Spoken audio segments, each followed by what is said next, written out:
नमस्कार दोस्तों, मैं हूं जितेंद्र दीक्षित। 4 PM महाराष्ट्र में आपका स्वागत है।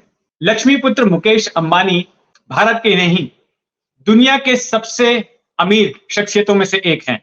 लेकिन इसी दुनिया में कई लोग ऐसे भी हैं जो उनकी अकूत संपत्ति का कुछ अंश हासिल करना चाहते हैं गैरकानूनी तरीके से, और इसके लिए वो उन्हें भेजते हैं धमकी भरे ईमेल। अब सबसे ताजा मामला बीते हफ्ते का ही है। बीते शुक्रवार को मुकेश अंबानी के पास एक ईमेल आया और जिसमें कि शादाब खान नाम के एक शख्स ने उनसे धमकी देकर पैसों की मांग की। उसने ईमेल आईडी का इस्तेमाल किया shadabkhan@mailfence.com। उसने मुकेश अंबानी को धमकाया कि मुझे 20 करोड़ रुपए चाहिए और अगर 20 करोड़ रुपए नहीं मिलते हैं तो मैं तुम्हारी हत्या कर दूंगा। इसके बाद शायद उसे लगा कि मुकेश अंबानी जैसे शख्स से उसने 20 करोड़ रुपए मांगकर गलती की है।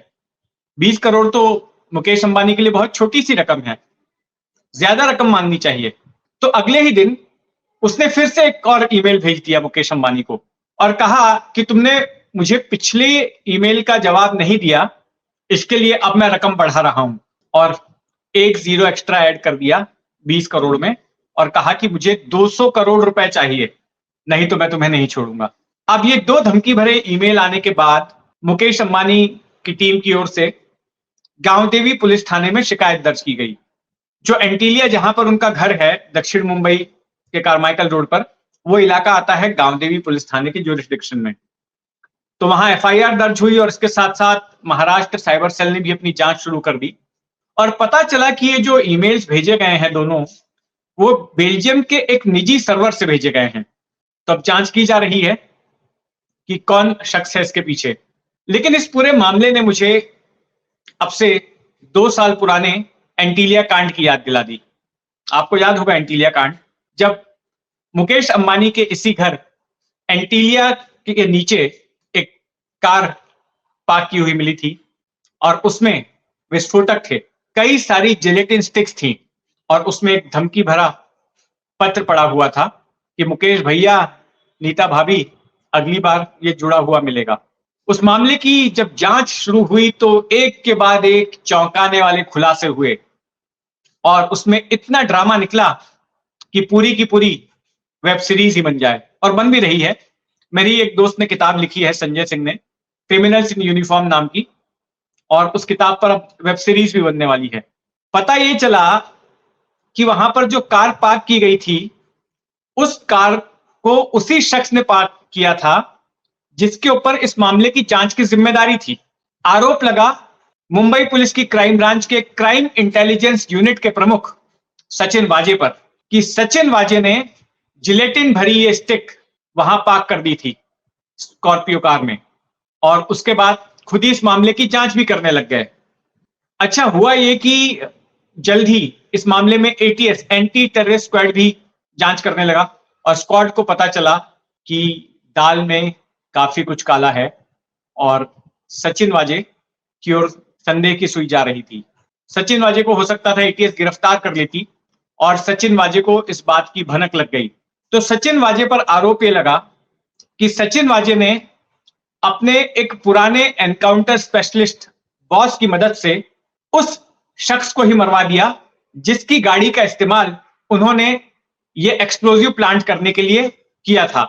ठाणे में मनसुख हिरन नाम का एक शख्स था जो ऑटोमोबाइल की एक्सेसरीज वगैरह बेचने का काम करता था। वो सचिन वाजे का दोस्त था और उसी की गाड़ी लेकर सचिन वाजे पर आरोप है कि ये एक्सप्लोजिव प्लांट किया गया और मनसुख हिरन को बोला गया कि विक्रोली इलाके में उसकी गाड़ी खराब हो गई। उसने जब वहां पर गाड़ी को छोड़ दिया तो फिर वो चोरी हो गई और चोरी होने के बाद अगले दिन एंटीलिया के बाहर खड़ी पाई जाती है जिसमें कि विस्फोटक रखे होते हैं।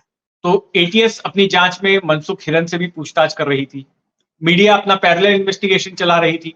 तो ऐसे में जब बाजे को लगा कि अब पंजा उसके गले तक पहुंच रहा है पुलिस का, तो फिर यह आरोप है बाजे के ऊपर कि उसने मनसुख हिरन, अपने दोस्त की हत्या की साजिश रची और आखिर में उसको गला घुटवा कर मरवा दिया और उसका शव मुंब्रा की खाड़ी में फेंक दिया गया।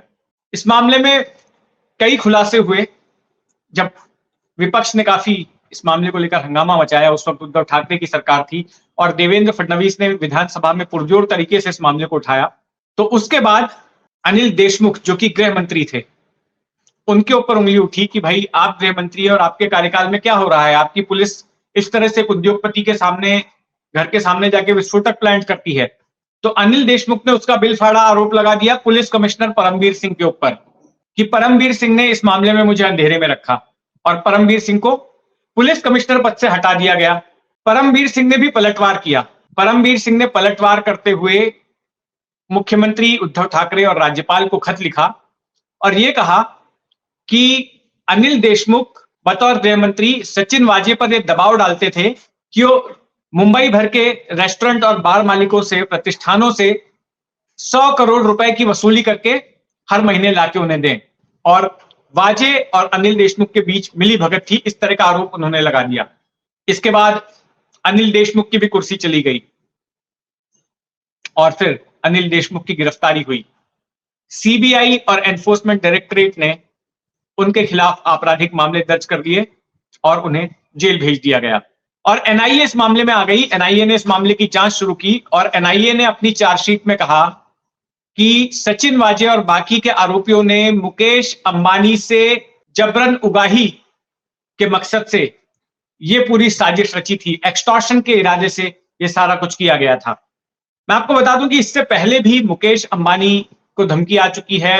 मेरे ख्याल से साल 2007-8 में इंडियन मुजाहिदीन ने जब धमकी भरे ईमेल भेजे तो उस मुकेश अंबानी का जिक्र था और उसमें यह कहा गया था कि मुकेश अंबानी ने वक्फ की जगह पर कब्जा करके अपना घर बनाया है और इसकी कीमत उन्हें भुगतनी पड़ेगी, तभी इस तरह की धमकी आई थी और आतंकियों के भी रडार पर थे।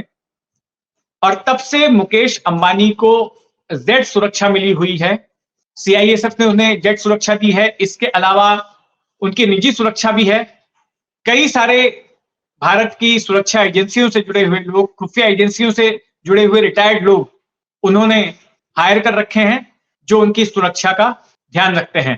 तो ऐसे में प्रधानमंत्री के दोस्त मुकेश अंबानी का बाल भी बांका कर पाना किसी के लिए भी इतना आसान नहीं, लेकिन धमकियां उन्हें आ रही हैं और वो भी एक्सटॉर्शन के इरादे से। तो पुलिस की ये जांच आगे कैसे बढ़ती है, कहां तक बढ़ती है और क्या किसी की गिरफ्तारी होती है, इस पर हमारी नजर बनी रहेगी।